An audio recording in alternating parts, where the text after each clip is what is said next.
welcome to another episode of the MMA Lockcast. I'm your host, Manpreet, aka MMA Lock of the Night, your boy on social media at MMALOTN, and the architect behind the MMA Fight Archive, where we are slowly approaching 5,000 fighter profiles for you to browse through and ensure you got direct links to past fights for all of those competitors. We cover 19 different promotions from all over the world, and there is a 7-day free trial for you to try it out for free. Check the link in the description below and find out why we have over 110 subscribers on the service, taking full advantage of everything on that platform. Once again, the MMA Fight Archive. Check the link in the description below. All right, this week we're back at it for UFC Vegas 102, headlined by a middleweight matchup between former title challenger Jared the Killer Gorilla Cannonier going up against RoboCop Gregory Rodrigues, looking to break into title talks and contendership, but this matchup is the most important of the Brazilian's career. Let's see if he can come out on top. The co-main event actually features a bout between two guys that are looking to establish themselves amongst the top of the featherweights, as well as Cavalcanti looks to bounce back after an 0-3 run that he's currently on, and Youssef Zalal looking to continue this 2.0 version of him that we've seen over his last 3 fights since coming back to the UFC roster. Now, before we get into it, let's just quickly do a recap of this past weekend's Lock of the Night and Dog of the Night plays.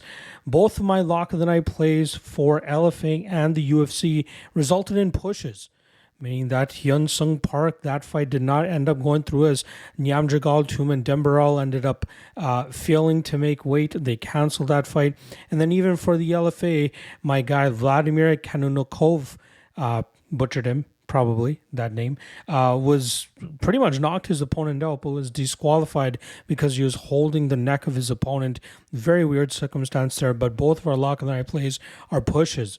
So that keeps our yearly record on the Lock of the Night play at 4-4 for a 50% hit rate. Again, atrocious start. Let's see if we can get it back on track with this weekend's UFC Vegas 102 card. On the flip side, though, for the Dog of the Night plays, we've been doing pretty well, all things considered here. For the UFC, we come through with Rong Zhu pulling off that dominant victory over Cody Steele. I believe I bet him at plus 180 or plus 190, and he ended up closing somewhere closer to plus 240, plus 250. So got reverse CLV there, but very happy with his performance and proving to people that Cody Steele may not be ready for that step up in competition. So that now brings our yearly record to 5-4 for a 55% hit rate on the Dog of the Night play, and we are profiting pretty well over there, so I don't want to complain too much about that. All right, just a quick plug for my guys over there at GodzillaWins.com. Their main event and 3 best moneyline spots. Those are 2 articles that I drop for them on a weekly basis. Thursdays, we got the main event, and then Fridays is when we drop the top 3 moneyline spots. So make sure you guys check it out and enjoy the content that I got over there. Not just for MMA, but we got a ton of other skilled cappers, analysts, and handicappers total, covering all the other sports in the MMA world. So make sure you guys go on over and check out GodzillaWins.com. All right, I believe we got 13 fights to get through for this UFC Vegas 102 card. I don't want to spend too much time on it. It's already Tuesday evening. Took me a little bit to get started in terms of locking in for this card, but was finally able to wrap it up. So I just want to get it out there for you guys ASAP. All right, let's get right to it. First fight of the night, Julia Avila coming in at plus 400, going up against Jacqueline Cavalcanti, who comes in at minus 550. Now, Avila had a very solid 4-fight winning streak back in 2020, but unfortunately, she's now 1-2 over her last 3 fights. That also means that she's only had 3 fights since 2020. A lot of it having to do with her becoming a mother for the first time, but also sitting out the entirety of 2024. Last time we saw her was in December of 2023, where she got absolutely manhandled by Miesha Tate, eventually being submitted in the 3rd round of that matchup. Avila is a fighter that relies heavily on her physicality to bully her opponents into bad positions and then either smash them from that top position or utilize her BJJ black belt and seek out the submissions. Her striking, not that great either. Everything is kind of just a bullying aggro type of maneuver for Avila to establish her game. She goes up against Jacqueline Cavalcanti, who is the former LFA Bantamweight title, which is a title that she won back in early 2023. And since signing with the UFC, she's won all 3 fights with the promotion. 2 of them have come by split decision, although a lot of people agree that those wayward scorecards probably didn't even deserve to be showcased. Cavalcanti, at her best, is a fighter that utilizes her range, combination striking approach, and showcases solid kicking. Now, in terms of this matchup with Avila, I'm kind of surprised that Cavalcanti has found herself as such a big favorite. Obviously, she has a tremendous striking advantage here, but we did see fighters manage to put Cavalcanti in some compromising grappling positions. Most notably, last time around for Cavalcanti, we saw Nora Cornell bully her way to the full mount position. And, if it had been a more skilled BJJ practitioner, maybe Cavalcanti would not have come out unscathed in that matchup. But Avila is a BJJ black belt. We know she's very strong, and she might be able to assert those dominant spots from the top control. But given the fact that she has not been all that active recently and the huge hole that she finds herself in terms of the striking realm in this fight, I still do find myself on the Cavalcanti side. But at minus 550, that line is absolutely unplayable, especially if Avila is managing to get this fight to the ground. So this might be one of those cases where my prediction will contradict what my bet actually would be for this fight. But in terms of a prediction, we're going to go Cavalcanti and Cavalcanti by decision. Next up, Walter Walker coming in at minus 225 in this heavyweight matchup against Dontel Mays, who comes in at plus 190. Now, starting off on the Walker side, he was able to get his hand raised for his first UFC victory last time around as he submitted Junior Tafa via heel hook. It's surprising to me how much of controversy it was regarding the stoppage there, considering that Tafa verbally tapped. You don't have to say tap to verbal tap. If you let out a scream the way that Tafa did, that also constitutes a tap and a submission, hence why Walker was able to get his hand raised that night. I was very happy to cash him as my dog of the night play that night at plus 150, knowing he'd be able to get Tafa to the ground, and from there, there'd be a huge skill discrepancy, as we obviously saw. In terms of the striking realm, Walker normally just marches his opponents down and bull rushes them so that he can get into the clinch and eventually get to his grappling game. He is the brother of UFC light heavyweight Johnny Walker, but does not fight like his brother.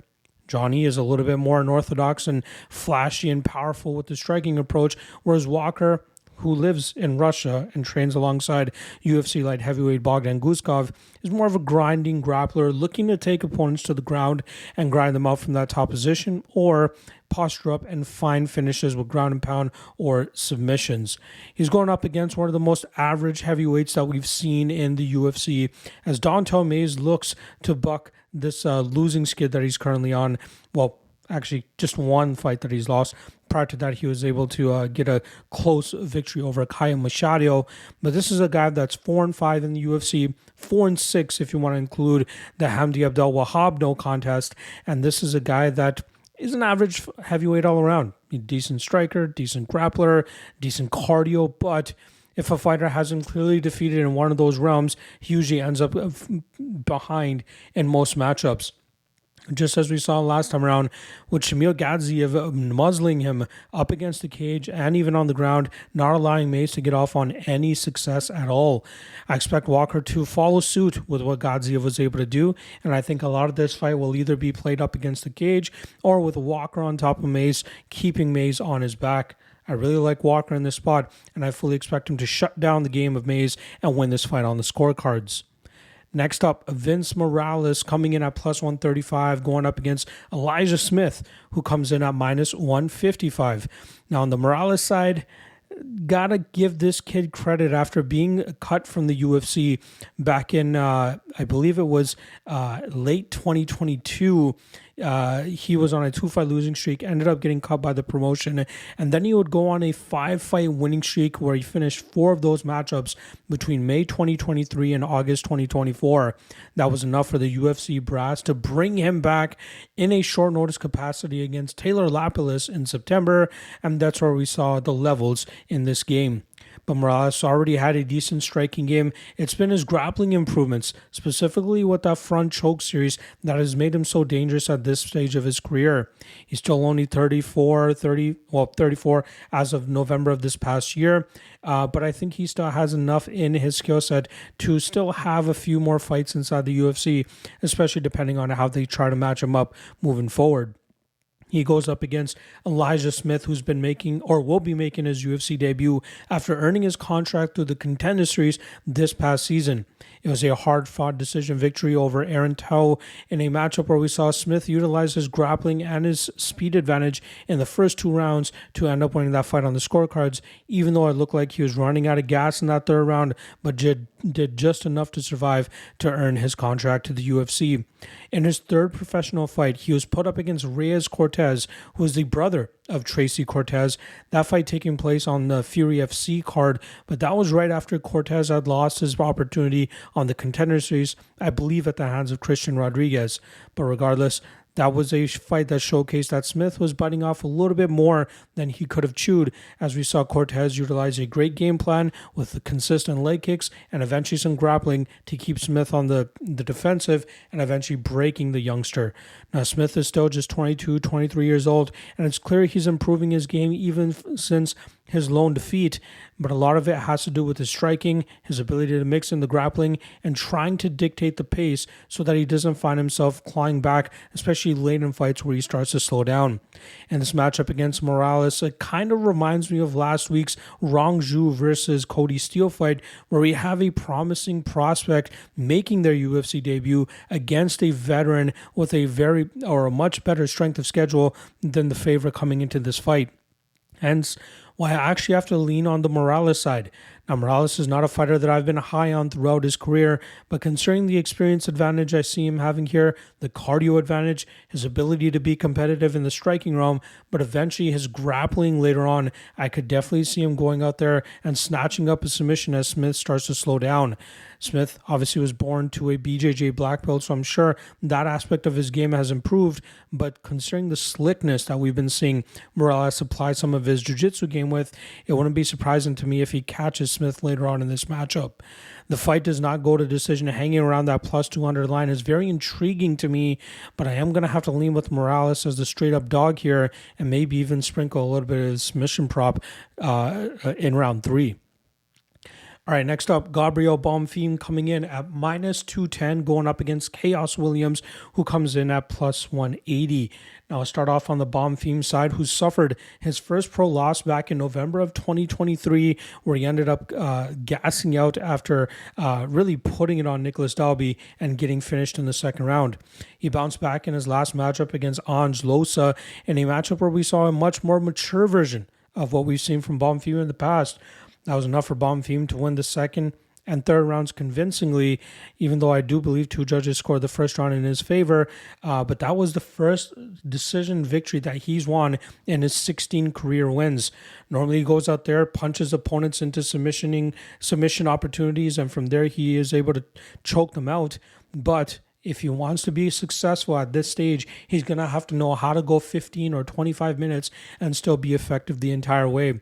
He's long, lanky, and has a very crisp striking game, so don't let all these submission victories fool you. This guy can definitely strike.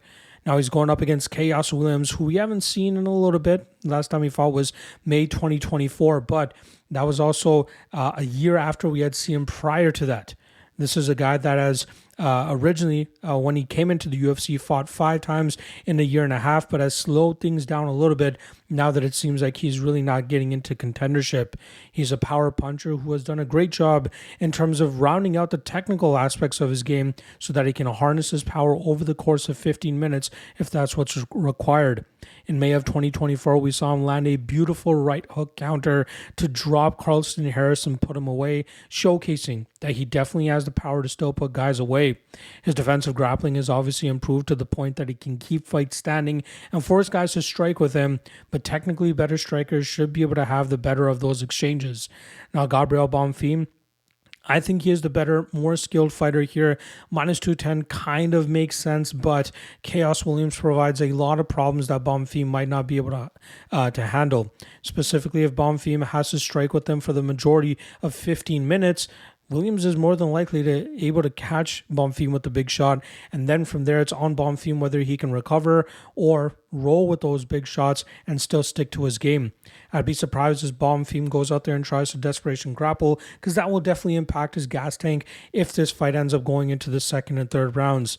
I'm still going to pick Bonfim to win. I'm thinking we're going to see another mature performance from him here as he touches up Williams from distance and wins this fight on the scorecards.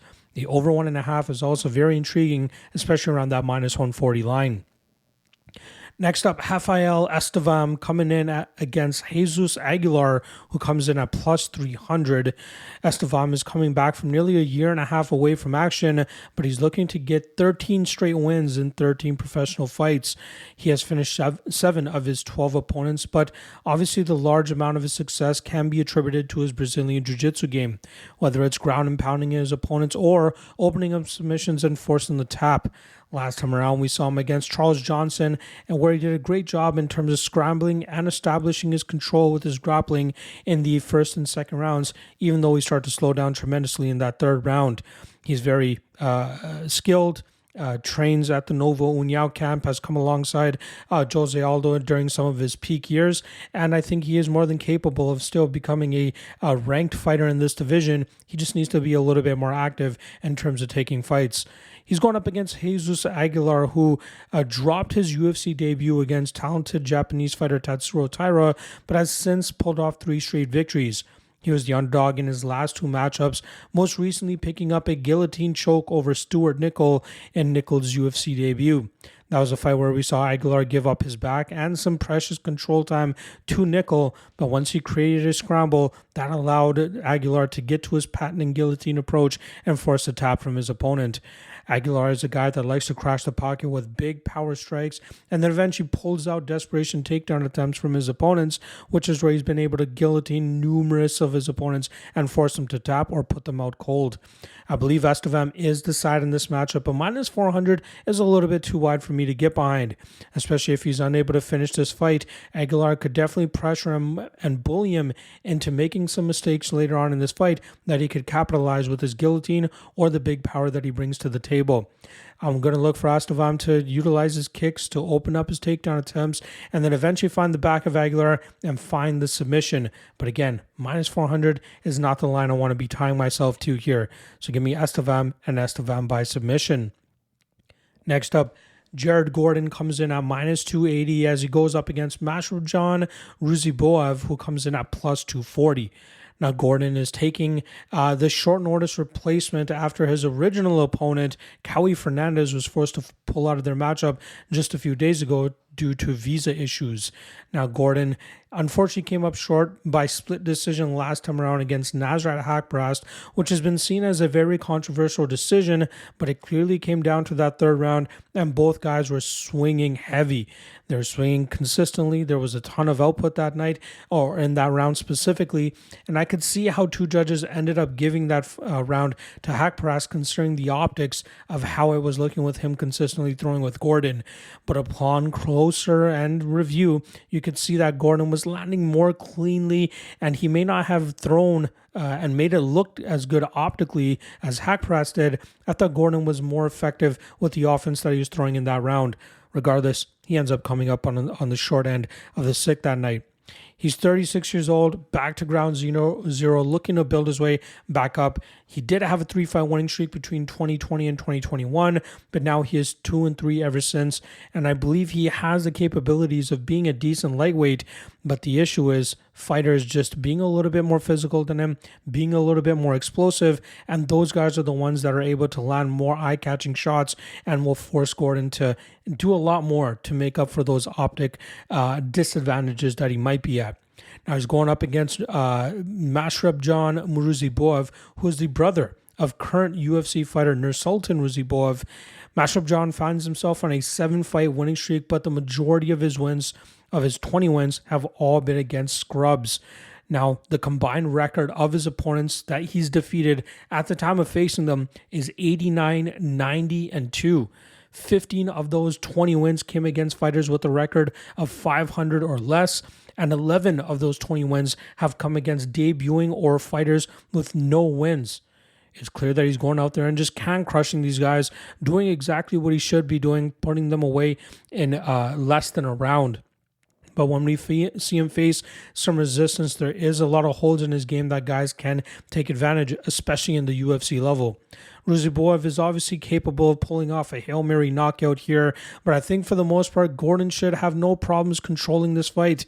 I think we'll see Gordon try to get to his grappling ASAP, and from there, I think he works Ruziboev down, and I think he finishes him on under 2.5 rounds. At the time of this, I believe it was the same day that this replacement was named, and we're seeing Gordon at minus 280 right now. I wouldn't be surprised if he gets parlayed all the way up to about minus 400, minus 500, as I believe there is a big enough skill gap to warrant that. But I think the under 2.5 could be the sneaky way to cash out in this fight, especially with it currently sitting around that minus 105 line. I'm still going to go with Gordon here, and I think he gets this fight to the ground and either gets a TKO or a submission over the incoming and short notice UFC debutant. Next up, we got Angela Hill going up against Ketlin Souza in a fight between pick'ems. Nobody can really pick a side here considering the line is held fast at minus 110, but we'll see if the experience of Hill can overcome Souza.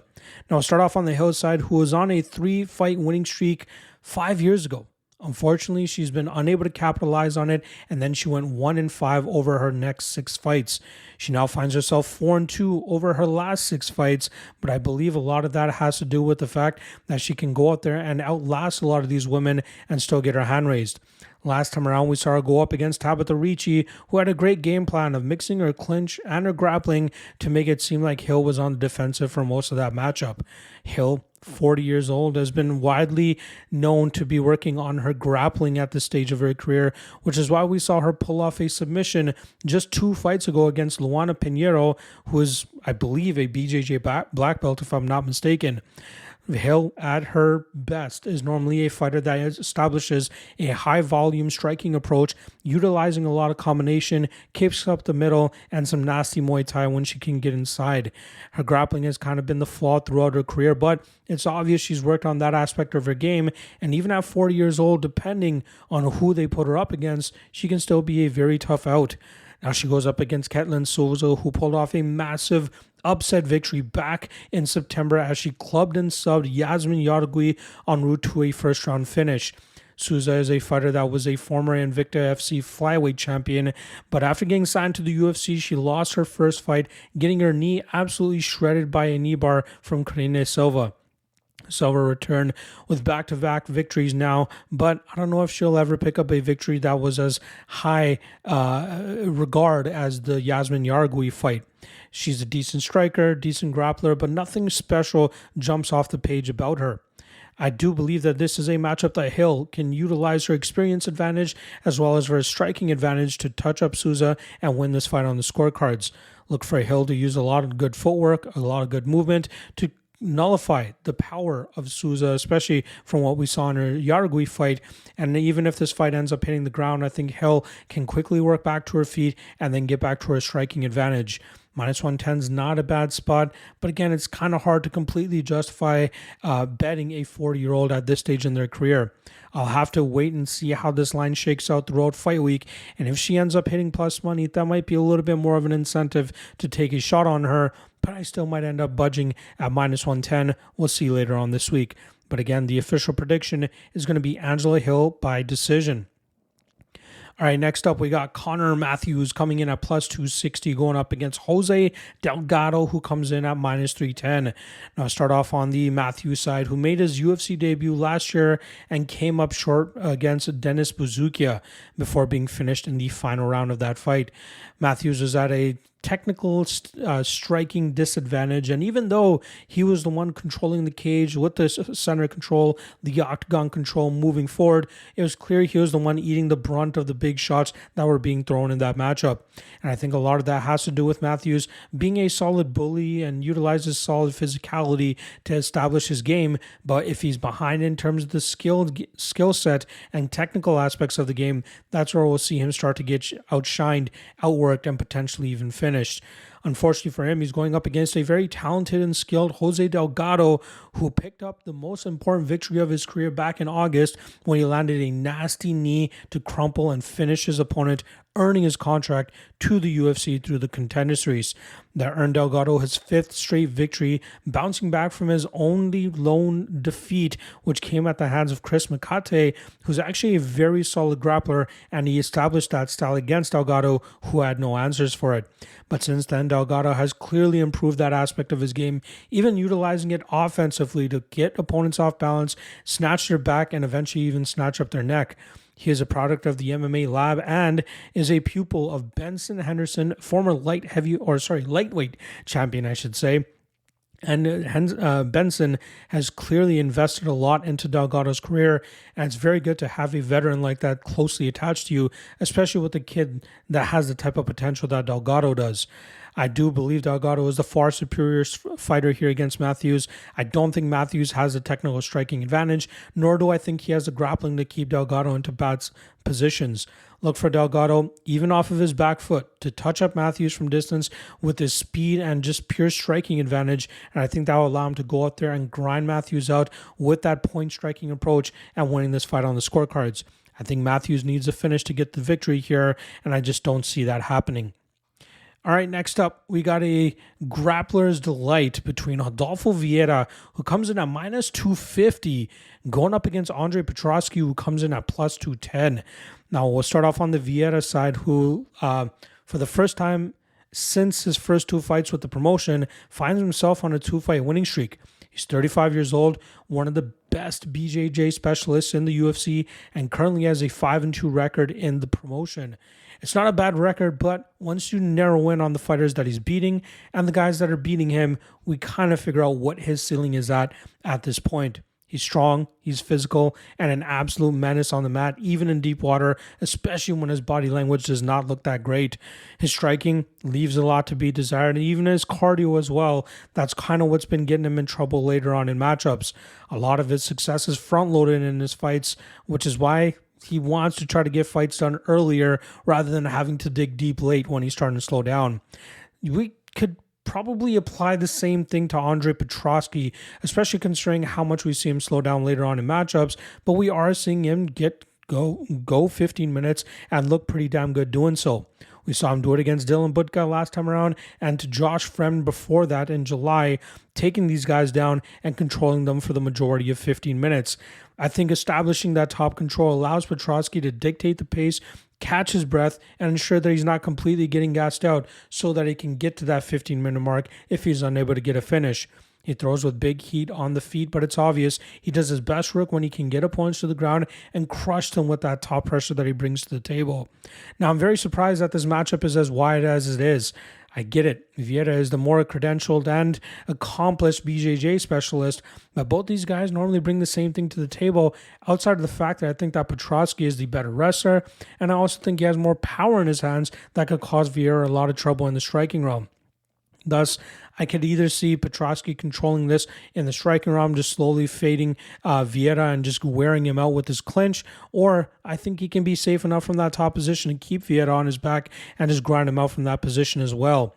I think Petroski is capable of a one-punch knockout here, especially later on in this matchup, but even just taking him straight up at plus 210, I don't think is a bad spot. Again, it's tough to overlook the BJJ credentials of Vieira, but this is not BJJ. This is MMA. And I think that Petroski can utilize that advantage here, cardio, wrestling, and striking, and I think that he can come out on top. My official prediction will be Petroski by decision, but again, no need to get greedy with this one, especially when you're getting plus 210 on the underdog. All right, next up, Ismail Bonfim coming in at minus 205, going up against Nazim Sadykhov, who comes in at plus 175.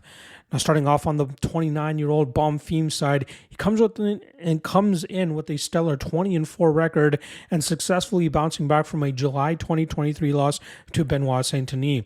In May, he went on and swept Vince Pichel on the scorecards, utilizing his volume-based striking approach and even some grappling to boot. But for the most part, I think Bonfim is at his best when he can get his striking going and really batter opponents with those pocket exchanges. I was very much impressed with him in his Contender Series matchup back in 2022 when he battered a 28-3 prospect and ran away with the fight, winning it on the scorecards.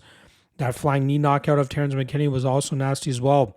Bonfim is a BJJ black belt, but I really think that it's his striking that makes him so dangerous. And when he gets into his groove and his durability holds up, it's going to be hard for a lot of opponents to keep up with him. He's going up against Sadykhov, who had 2 scheduled bouts fall off in July, and that ended up resulting in Sadykhov having to sit out the entirety of 2024.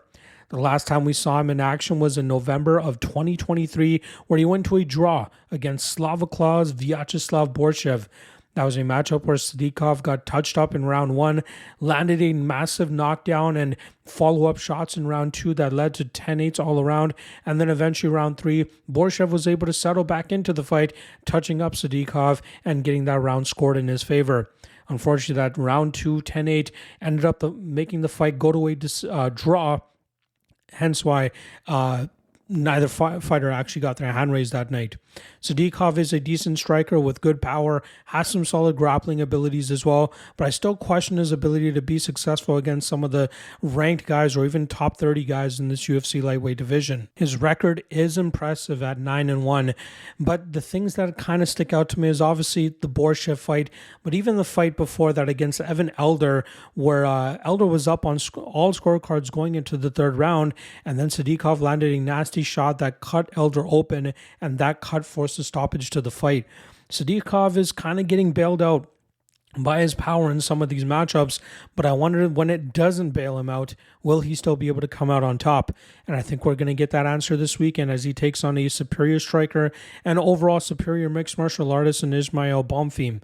Bonfim had a solid record even before coming to the UFC, and a lot of it was against some solid strength of schedule, which I think will pay off for him in this matchup against Sadykhov. Sadykhov has the power to turn the tide, but I think we'll see Bonfim pretty much control the pace of this fight, dictate where it takes place, and eventually start running away on the numbers, hurting Sadykhov throughout it, but eventually winning this fight on the scorecards.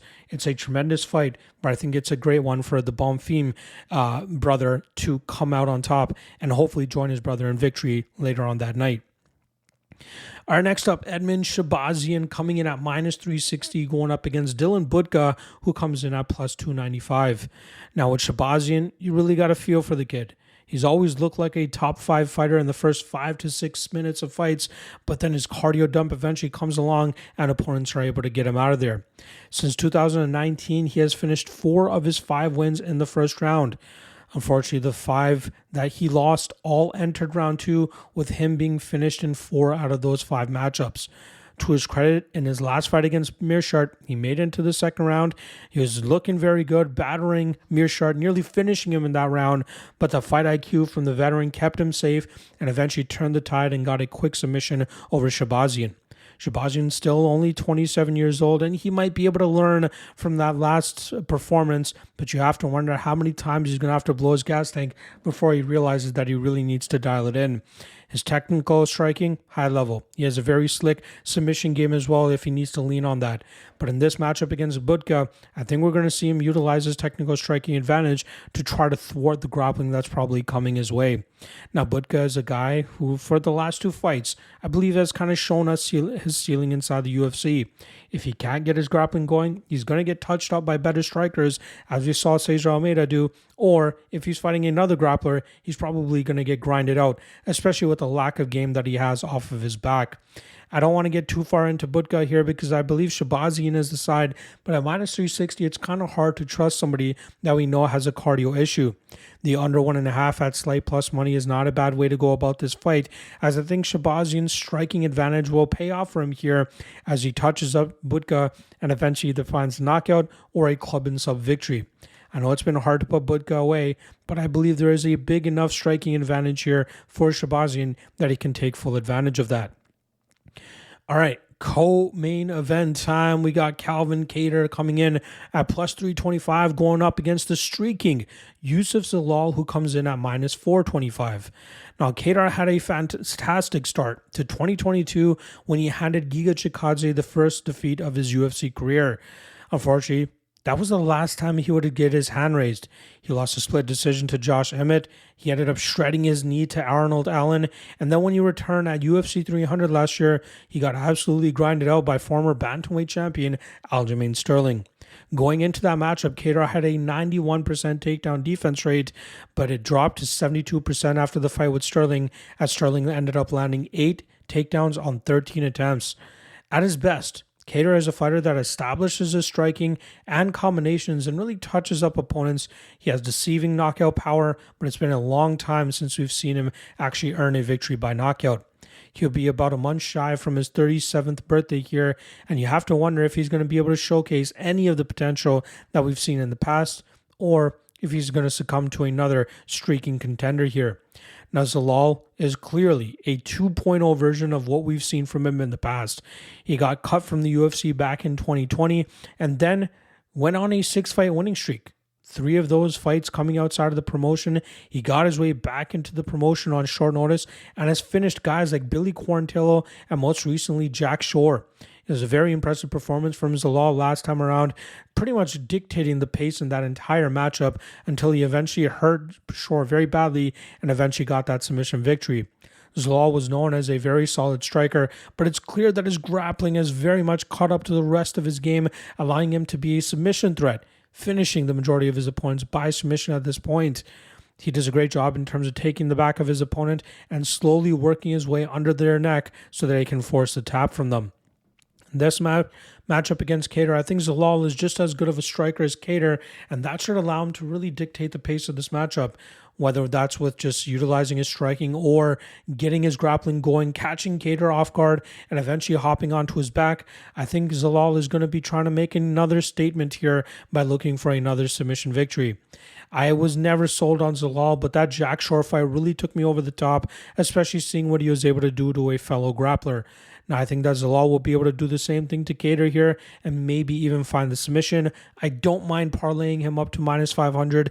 I think that there's a big enough skill discrepancy here in terms of, both these guys, especially where they're at in their careers. You got Zalal, in his late 30s now. You got Zalal in his late 20s, and Kattar closing in on his late 30s, and I think that the trajectory of these guys clearly shows how this matchup should go down.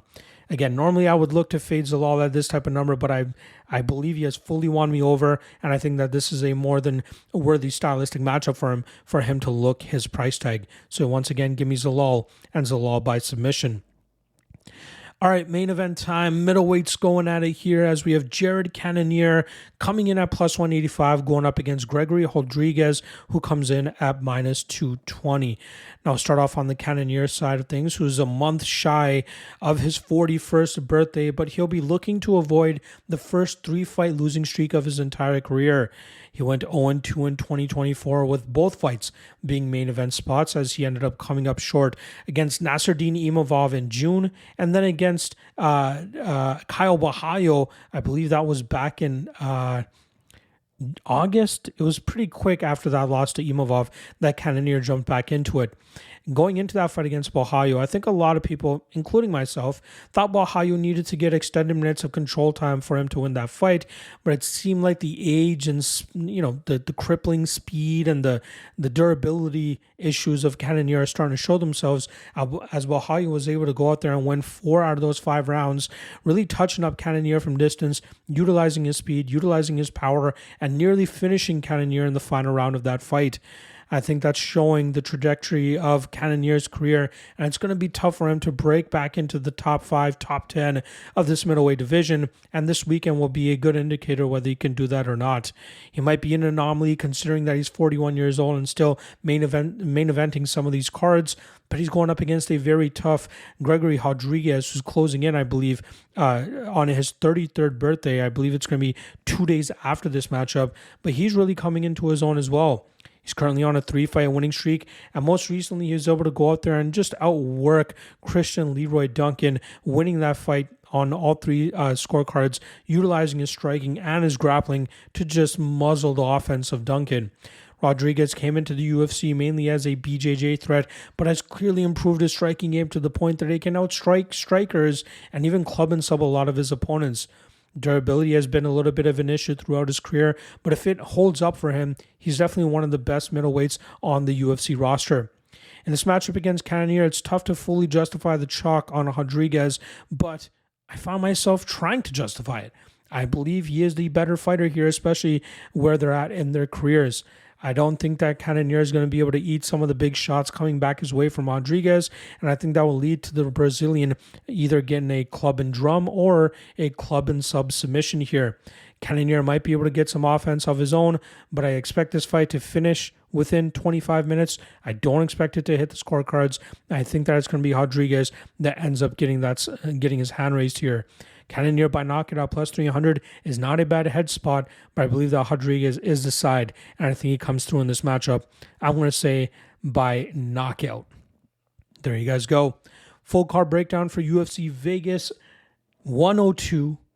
Decent card, especially considering it's the only card that I'm going to be having action on this week. Well, I believe there is also a Aries FC card going down on Friday, so make sure you guys tune in for that as well, but I'm not going to be breaking that down. Next week, busy week as we got KSW 103, LFA 202, Octagon 67, as well as a fight night card for the UFC as well. I'll be breaking down all those cards for you guys, but again, I will drop the content as I normally do this week for the UFC top 3 lock of the night candidates, chalk or not, free parlay, 3 best prop bets, and the quick picks, all coming your way over the next few days, so stay tuned for that. I'll see you guys tomorrow. Peace.